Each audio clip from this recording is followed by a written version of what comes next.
Estamos en una serie titulada Dios y la creación. Y vamos a comenzar en esta mañana llevamos 7 u 8 conferencias nada más basadas en el versículo 1 y versículo 2 del libro del Génesis.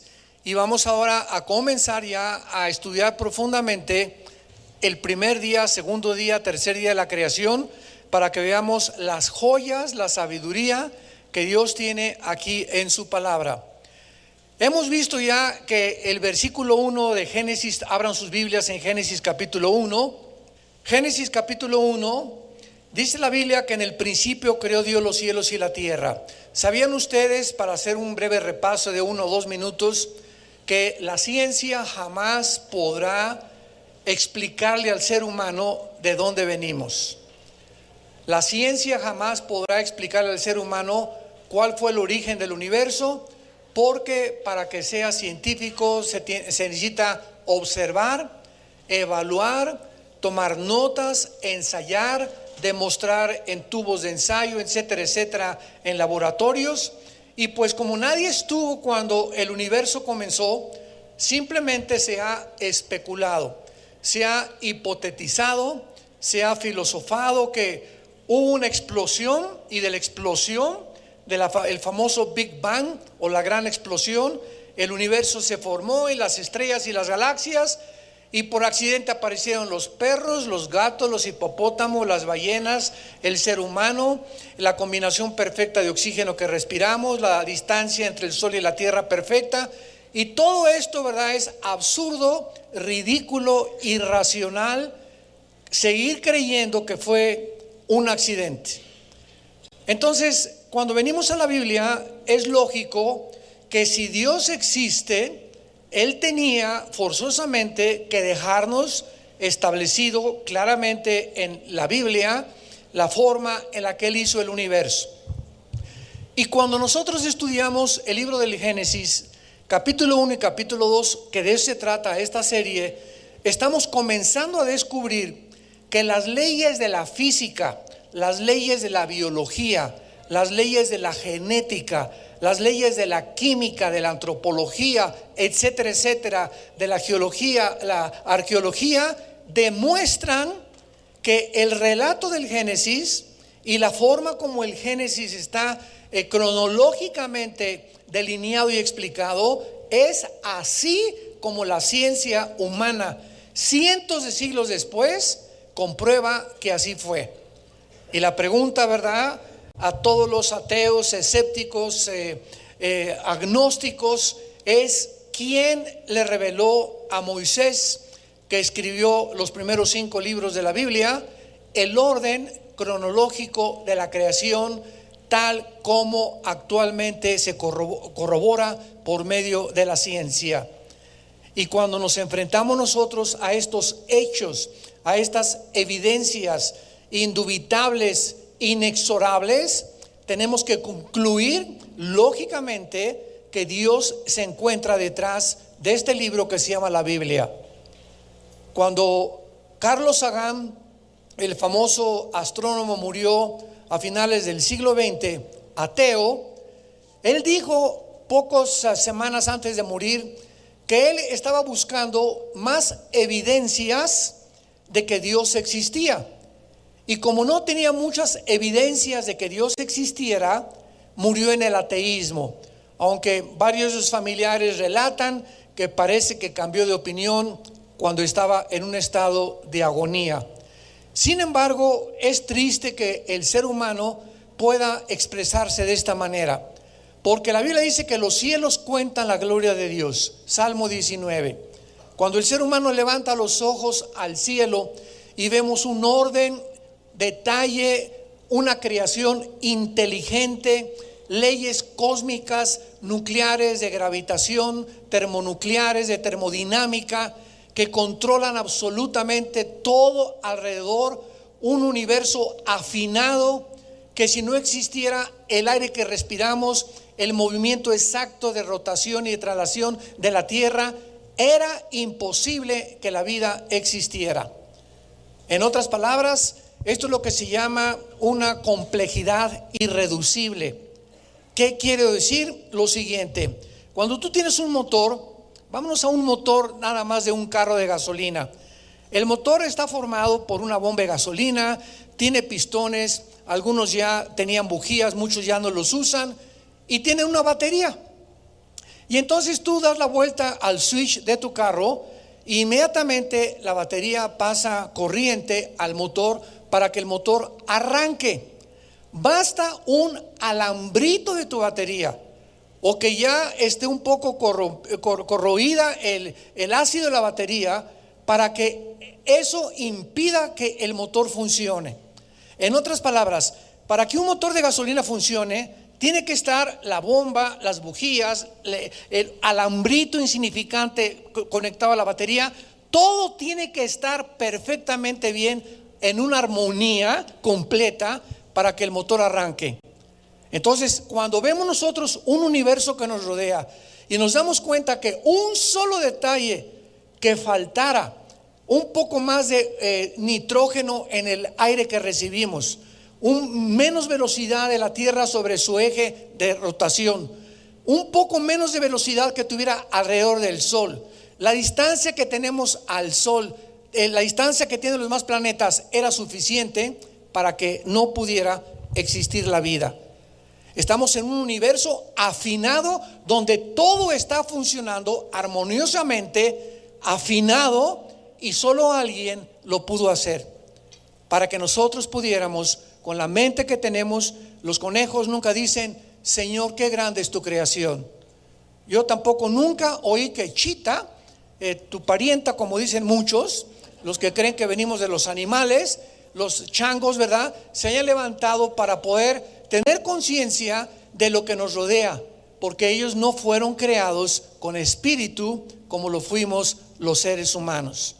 El espíritu que Dios puso en el ser humano no los puso en ningún animal de la creación, de los peces ni de las aves tampoco. Lo puso en nosotros para que nosotros pudiéramos, a través del espíritu, como Él es espíritu, entenderlo, comunicarnos con Él, comprender su creación, adorarlo, servirlo y poder vivir para conocerlo cada día más. Cuando dice la Biblia: en el principio creó Dios los cielos y la tierra, también vimos rápidamente que aquí se encuentran los tres elementos de la física. ¿Cuáles son los tres elementos de la física en el universo? El espacio, el tiempo y la materia. En el principio encontramos el tiempo.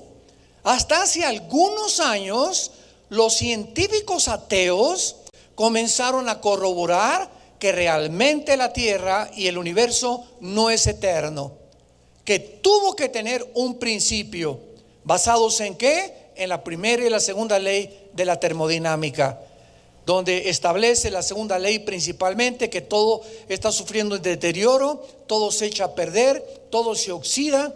El sol está perdiendo millones de toneladas más a cada segundo. Entonces es imposible que el universo haya sido eterno, porque cada día se está descomponiendo y cada día es como un reloj que se le está acabando la cuerda. Entonces la Biblia ya lo decía: el universo no es eterno, hubo un principio. El tiempo tuvo un principio. Creó Dios los cielos y la tierra. Aquí encontramos el espacio y encontramos la materia, los tres elementos que forman la física y la astronomía. La tierra estaba desordenada y vacía. Versículo 2: las tinieblas estaban sobre la faz del abismo, y el Espíritu de Dios se movía sobre las aguas. Ya hemos visto casi en 5 conferencias anteriores de que era imposible que después del versículo 1 comenzara la creación de la tierra. En otras palabras, entre el versículo 1 y el versículo 2 hay un intermedio de espacio de tal vez millones de años. ¿Por qué? Porque la Biblia nos dice que la tierra no fue creada desordenada, en estado caótico, menos las tinieblas, el abismo y las palabras que se usan siempre relacionadas con el pecado. En Isaías 45 dice que la tierra no fue formada de esa forma. Entonces algo le pasó a la tierra. Todo esto ya lo vimos y nos damos cuenta que entre el principio y la creación de este mundo existía otro mundo donde tú y yo no habíamos nacido. Y la Biblia nos muestra en Job capítulo 38, en Proverbios capítulo 8, en el Salmo 104, de que antes que nosotros existieron los ángeles, una creación de otras entidades espirituales que siguen todavía existiendo a nuestro alrededor, que una rebelión tremenda angelical, que se fueron contra Dios la tercera parte, guiados por un querubín llamado Lucifer, que significa el que lleva la luz o el que porta la luz.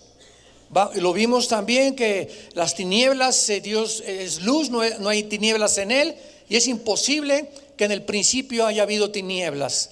Las tinieblas aparecieron después cuando la rebelión satánica cubrió el universo, y entonces Dios volvió otra vez a recrear la tierra, juzgó a Satanás y a sus ángeles, porque desde aquí quisieron asaltar el cielo, y cubrió Dios la tierra con agua.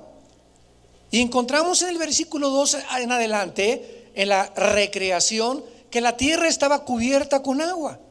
Y en el versículo 1 no estaba cubierta con agua. La palabra eretz en el hebreo, que se tradujo tierra, es tierra seca.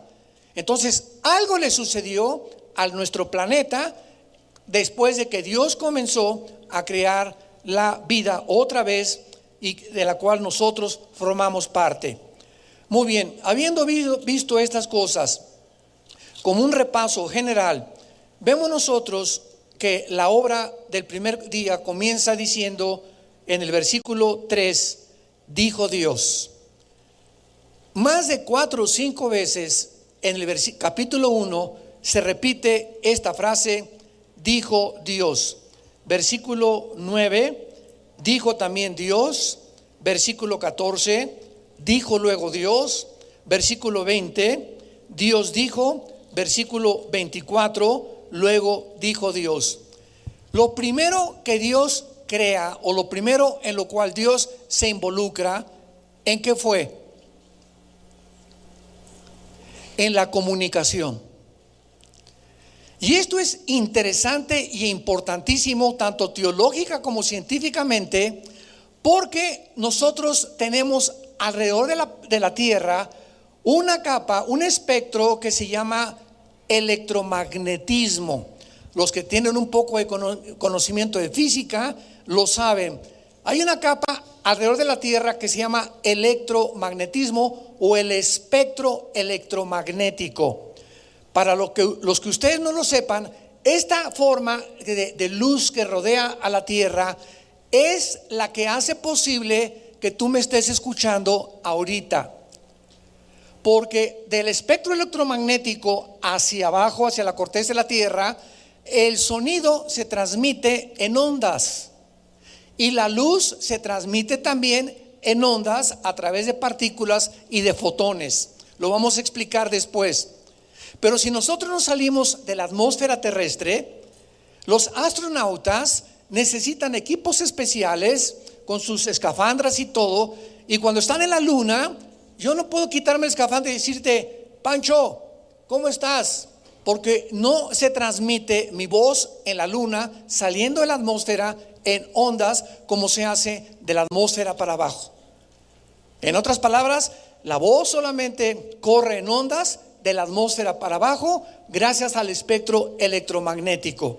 Entonces, lo que hizo Dios, cuando la Biblia dice, dijo Dios, dijo Dios, dijo Dios, habló Dios, es que hizo posible que nosotros pudiéramos comunicarnos como estamos comunicándonos ahorita, que ahorita mi voz sea grabada en aparatos de tecnología, en computadoras, que sea grabada, y después tú pasas a tu casa y prendes la grabación y estás escuchando la conferencia o el canto de tal cantante como si estuviera enfrente de ti, porque quedó en una cinta magnética grabada la voz por las partículas en las que la voz viaja.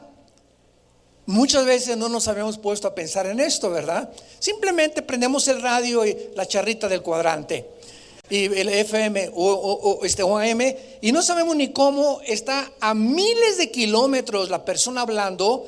Yo prendo un radio y estoy escuchándolo como si lo tuviera junto conmigo, por el maravilloso privilegio y la asombrosa sabiduría de Dios al haber creado el espectro electromagnético. Ahora, muy bien, si Dios crea la comunicación en primer lugar, al decir que sea la luz, que es una forma de fotones, de partículas, hasta ahorita los científicos no han podido explicar lo que es la luz, voy a tratar de explicar un poquito más adelante, es con el único propósito, además de que nosotros nos pudiéramos comunicar, Dios hizo posible que nosotros los seres humanos nos pudiéramos comunicar con Él. ¿Y cómo es la forma en la que los seres humanos nos comunicamos con Dios? A través de la oración. Y cuando nosotros oramos, cuando tú tienes ya la disciplina y has entendido qué significa orar, y el día que los cristianos comprendan el poder que tiene hablarle a Dios, porque esa es la oración. No estás hablándole a tu mamá, ni a tu suegra, ni pidiéndole consejo a un psiquiatra, ni a un psicólogo. Estás comunicándote con el creador y sustentador del universo, y Él te está escuchando las 24 horas del día.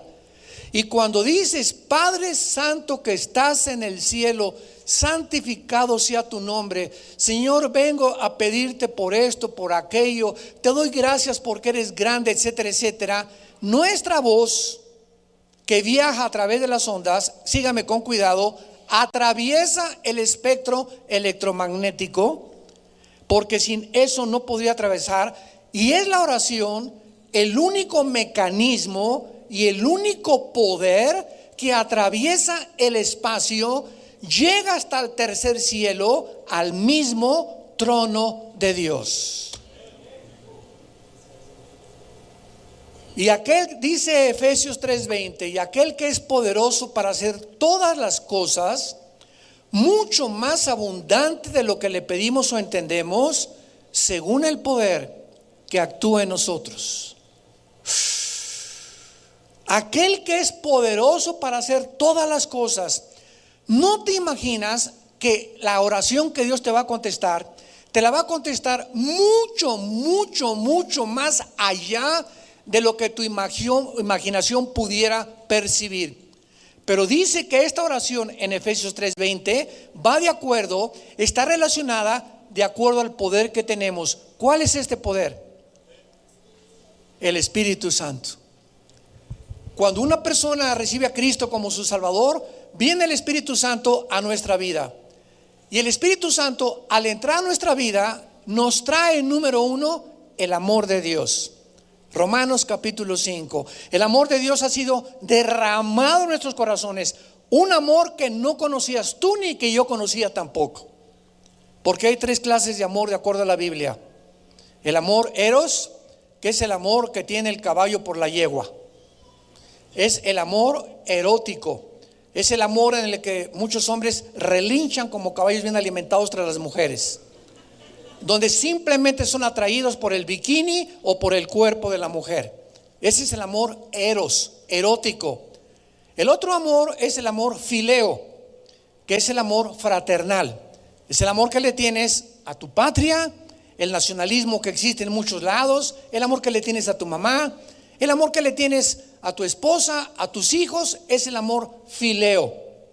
Una vez me acuerdo, en un seminario de matrimonios, le pregunté que hicimos fue un tipo broma con un hermano y lo pusimos enfrente. Le dije: pasa para acá, Pancho. Y ya pasó Pancho para adelante, y ya que estaba aquí adelante Pancho, le pregunté, le dije: pon a tu mamá aquí y pon a tu esposa aquí. Ya puso a su mamá Pancho aquí y a su esposa aquí. Y le pregunté: ¿a quién quieres más? Y veíamos que además la suegra le hacía. Igual esposa, ¿verdad? A ver, chiquito, ahorita sí vas a ver a quién ahorita se iba a aclararse las cosas, ¿no? Y comenzó a sudar el hermano. Porque volteaba a ver a la suegra y a su mamá, y lo veía con unos ojos, y a la esposa también, y lo pusimos en un dilema tremendo, ¿verdad? Y ya no le di tiempo a que contestaran, y que tampoco quedara mal con ninguna de las dos. Y le dije, déjame contestar por ti. Son amores diferentes. Esa es la respuesta. El amor que le tienes a tu esposa es fileos y es eros también, porque somos atraídos por el cuerpo también. A tu mamá no. El amor a la mamá es simplemente fraternal, igual que a los amigos y a las amigas. El amor eros solamente se permite dentro del matrimonio.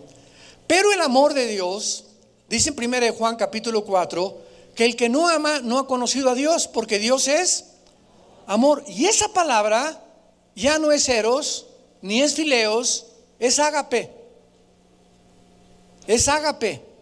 Es un amor desconocido para nosotros, hasta que Cristo entra a nosotros. ¿Y cómo podríamos definir el amor ágape? La definición está en 1 Corintios capítulo 13. El amor es sufrido, no es jactancioso, todo lo sufre, todo lo espera, todo lo soporta, no busca lo suyo, no guarda rencor, no se goza de las injusticias. Es un amor incondicional. Es la definición del amor ágape. Es un amor en el que si te lastiman, no guardas rencor. Si te persiguen, no buscas venganza. Esto no es humano. Humanamente, me la hiciste chiquita, te la voy a contestar. Y el que me la hace la paga. Y me voy a vengar. Y esto no se va a quedar así. Esto es la forma humana que los seres humanos respondemos y actuamos.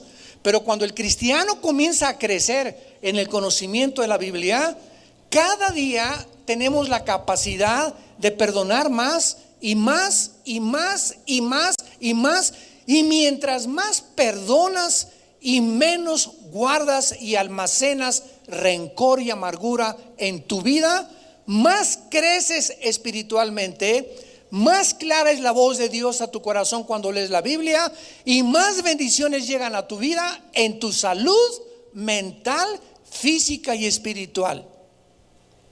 Qué tremendo el daño que hace la amargura.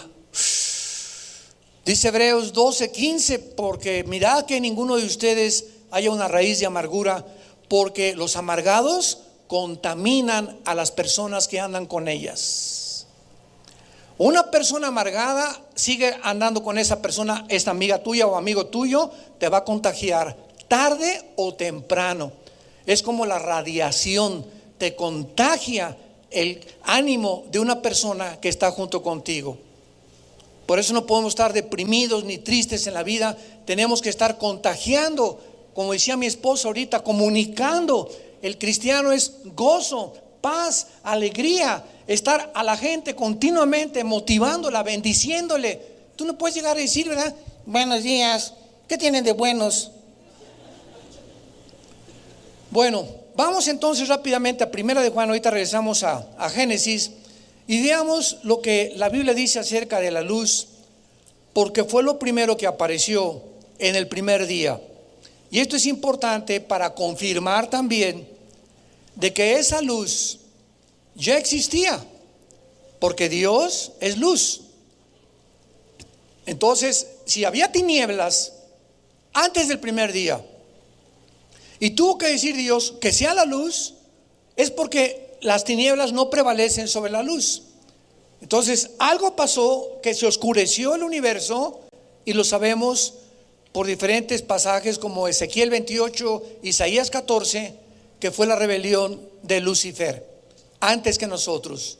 Ya ellos habían sido creados, y Lucifer y sus ángeles habitaron aquí en el planeta Tierra, donde tú y yo estamos desarrollando nuestra vida. Ellos ocuparon este planeta antes que nosotros. Fue juzgado este mundo, y Dios nos puso a nosotros como criaturas nuevas para darnos el control y el dominio del universo, del planeta Tierra. Y vemos que fracasamos cuando nuestros primeros padres se rebelaron contra Dios, y el título de propiedad, el título de dominio le regresó a Satanás. Y dice 1 Juan 5 que Satanás controla y tiene al mundo bajo su dominio, y que ha enceguecido el entendimiento de los incrédulos para que no le resplandezca el evangelio. Segunda de Corintios 4:4. Primera de Juan capítulo 1, versículo 5 en adelante. Dice el apóstol Juan, que fue el último de los apóstoles, ya de 90 años de edad: este es el mensaje que hemos oído de él y les anunciamos: Dios es luz, y no hay ningunas, cero tinieblas en él. Si decimos, es muy fácil hablar, si decimos que tenemos comunión con él y andamos en tinieblas, mentimos y no practicamos la verdad. Ahora, muy bien, pero si andamos en luz, como él está en luz, tenemos comunión unos con otros, y la sangre de Jesucristo, su Hijo, nos limpia de todo pecado. Por favor, pongan mucha atención. Esto es aparentemente sencillo, aparentemente complicado, secundariamente sencillo, la palabra de Dios. ¿Qué palabras tan sencillas acabamos de oír? Comunión, luz, tinieblas. Pero vean la profundidad de lo que se encuentra detrás de lo que Dios nos comparte en esta mañana. Dios separa las tinieblas de la luz. Desde entonces vivimos en un universo donde hay un mundo de tinieblas. No pertenecen a Dios esas tinieblas, ni los que están en esas tinieblas conocen, ni entienden, ni son dirigidos por Dios. Y existe un mundo de la luz, donde bajo ese mundo Dios dirige, bendice, controla, le abre el entendimiento, nos guarda, etcétera, etcétera, y nos da entendimiento de lo que pasa alrededor. Antes de que tú fueras cristiano, todos nosotros vivíamos bajo la esfera de ¿cuál de las dos? No hay más que de dos. No hay gris, es negro o es blanco. Aquí no hay medias tintas, eres o no eres. ¿Estás en las tinieblas o estás en la luz? Entonces todos nosotros vivíamos en las tinieblas. Nacimos en las tinieblas, porque nacimos, dice el Salmo 55, en pecado. Y el pecado está relacionado con las tinieblas. El juicio está relacionado con las tinieblas. La maldad está relacionado con las tinieblas. Todo lo que es oscuro es de Satanás. Muy bien.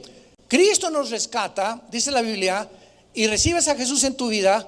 ¿Y qué pasa? Sin que nos demos cuenta, dice Gálatas, somos transportados, trasladados a otra esfera, a otra dimensión, que es el reino admirable de la luz de Jesucristo. Y ahora, estando ya yo, naciendo de nuevo, bajo otro dominio, ya no bajo Satanás ni los demonios, ahora he nacido en un nuevo mundo de luz.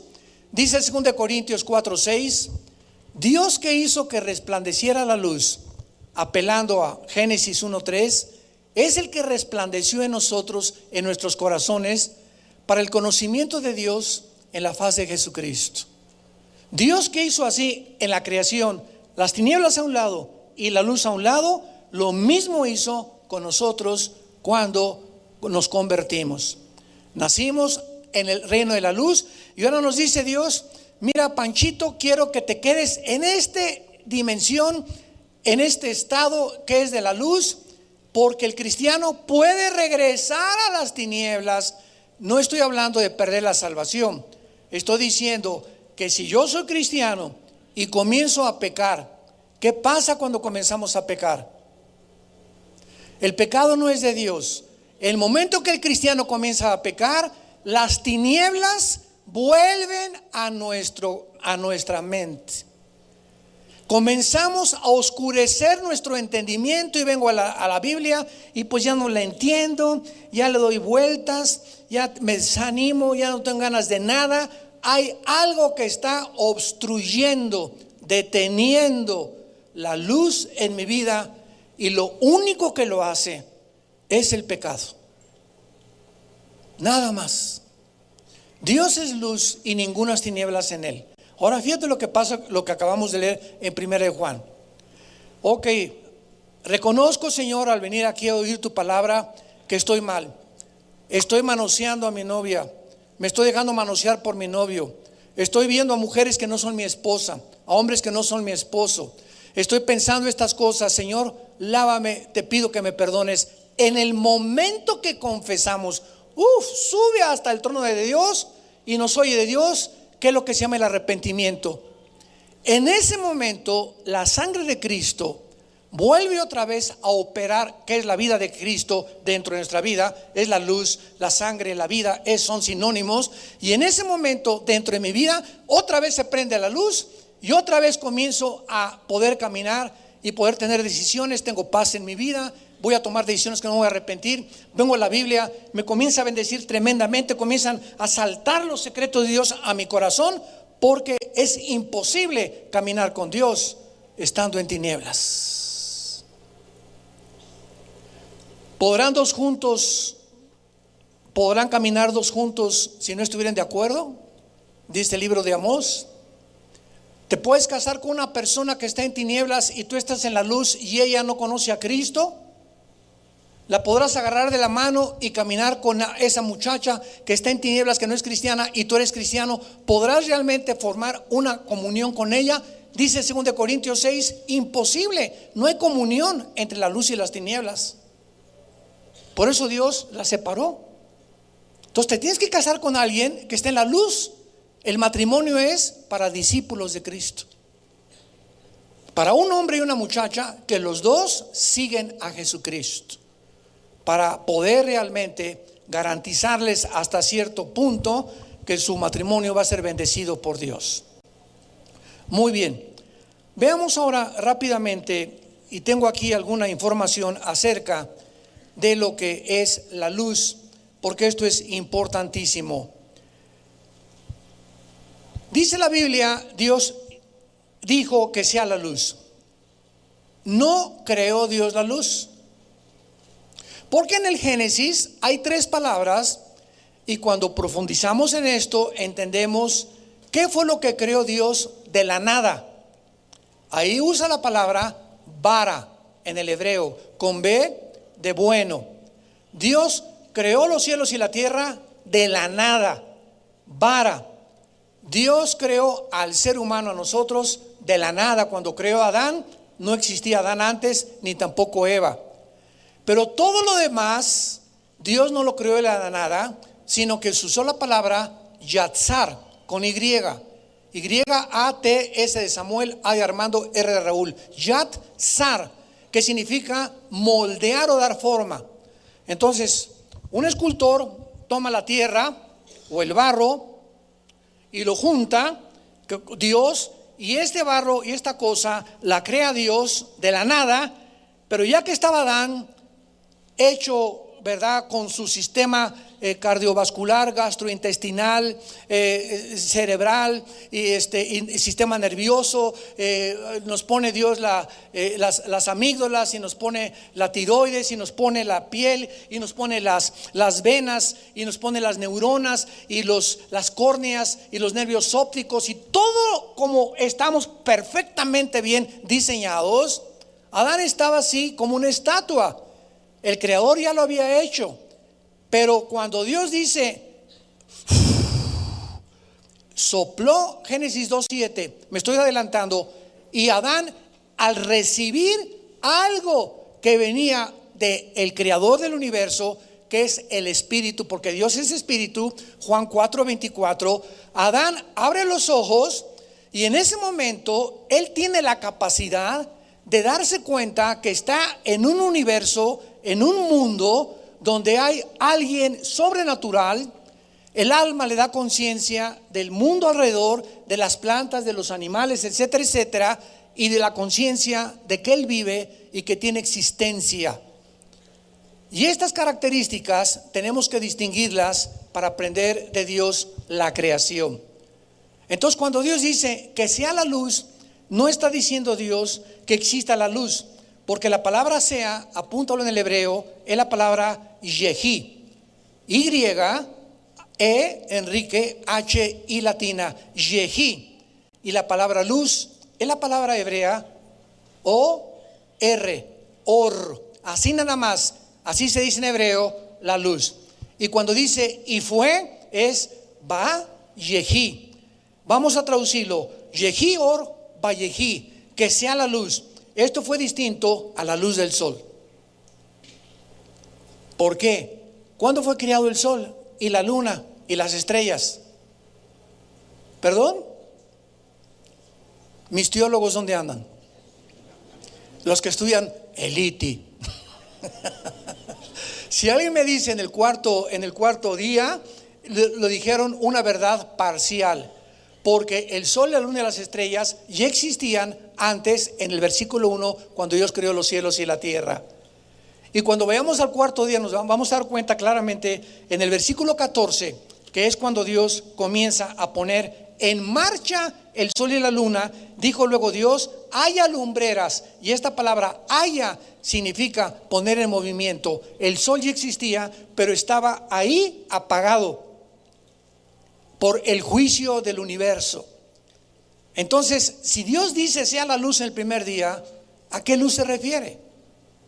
Porque hasta el cuarto día vemos nosotros que Dios crea el sol, que pone en movimiento el sol y la luna y las estrellas.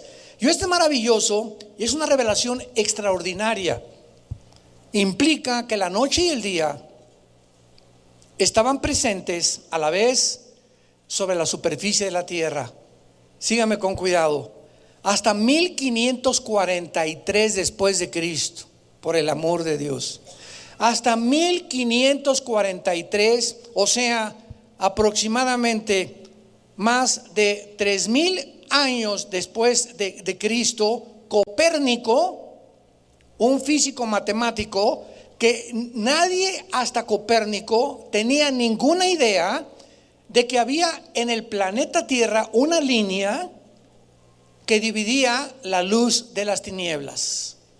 De hecho, hasta en los últimos 60, 70 años que los astronautas comenzaron a tomar fotos desde el espacio de la Tierra, que se descubrió que la Tierra estaba parcialmente iluminada y parcialmente oscurecida.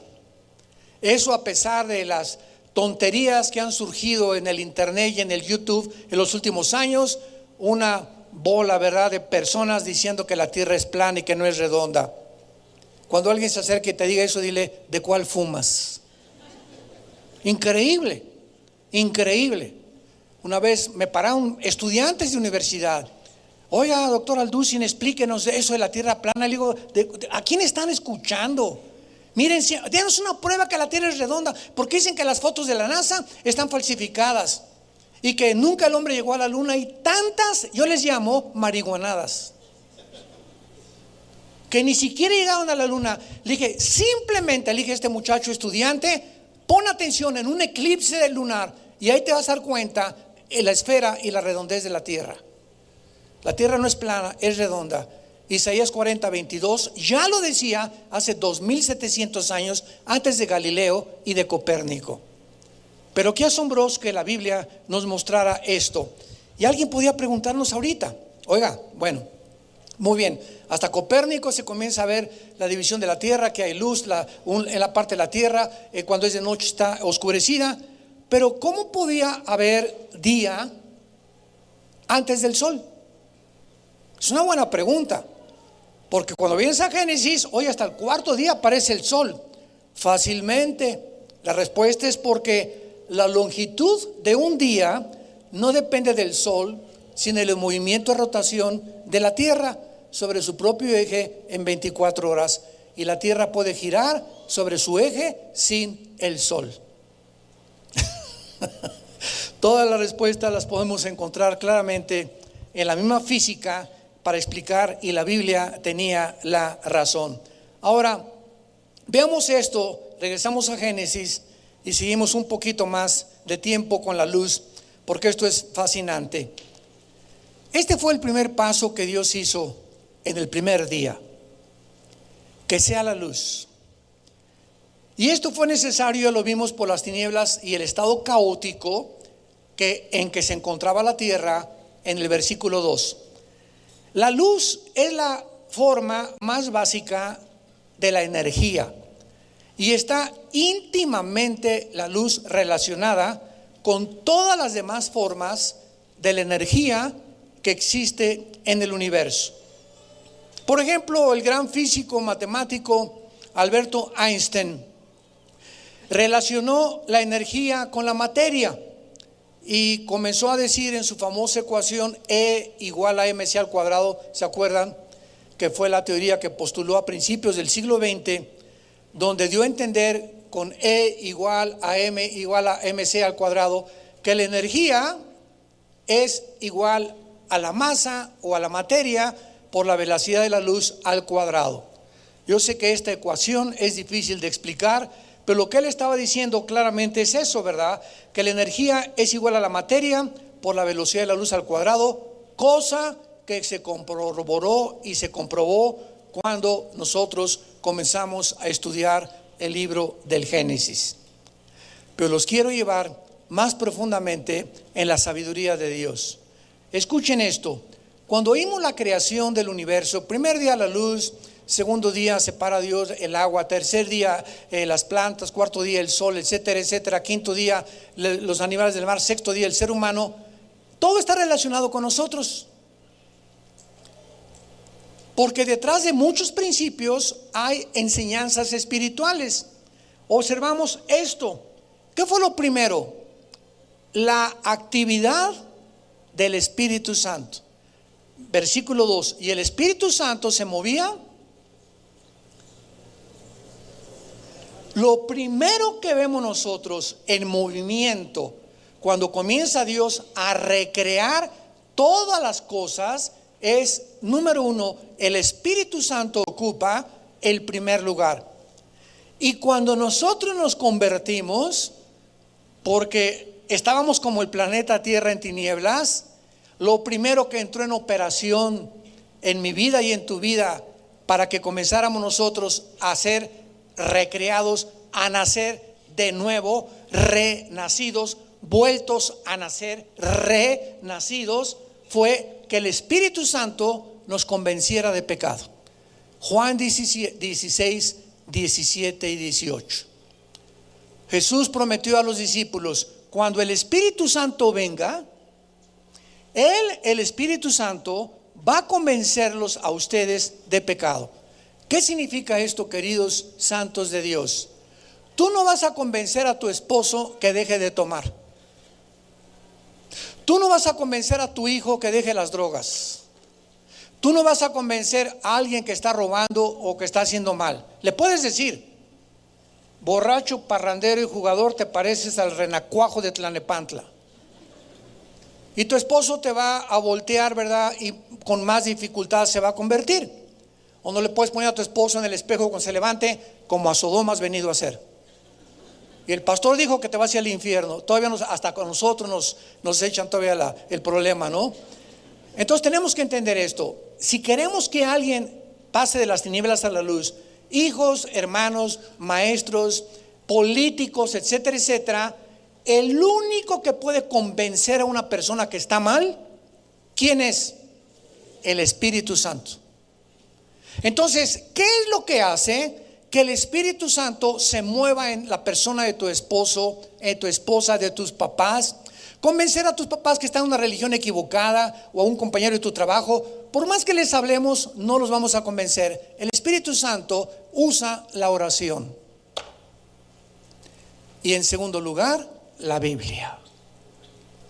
Porque es a través del mensaje de la Biblia que el Espíritu Santo la usa como un instrumento para redarguir al ser humano de que ese ser humano se encuentra mal. Tú, yo y yo no lo vamos a hacer. Es el Espíritu Santo el que tiene que operar en tu esposo, en tu esposa, en tu primo, en tus papás, a través de tu oración por esas personas. Y fue lo mismo que operó el primer día de la creación. El Espíritu Santo comenzó a revolotearse, a ponerse sobre la tierra y a comenzar a crear la vida, porque es el Espíritu el que da la vida. Número dos, ¿qué pasó en el segundo, en la segunda cosa, en el segundo punto, cuando Dios creó? La palabra de Dios. Y Dios dijo, primero el Espíritu Santo y después la palabra de Dios.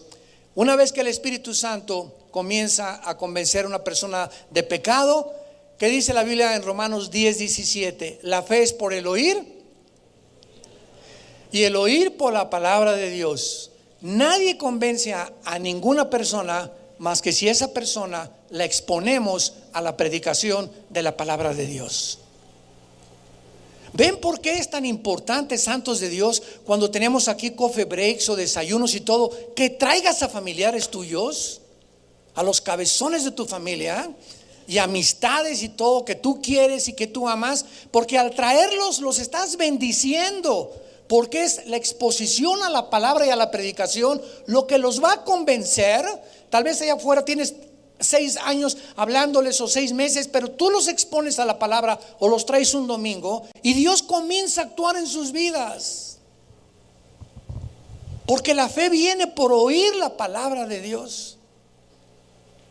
Tú le puedes decir 1000 cosas, pero mientras la persona no se exponga a la palabra, no se va a convertir. Y en tercer lugar, ¿qué fue? La luz. Así es, en el momento en que somos convencidos por la palabra de Dios, iluminados por el Espíritu Santo, en ese momento, 2 Corintios 4:6, Dios que hizo que de las tinieblas resplandeciese la luz,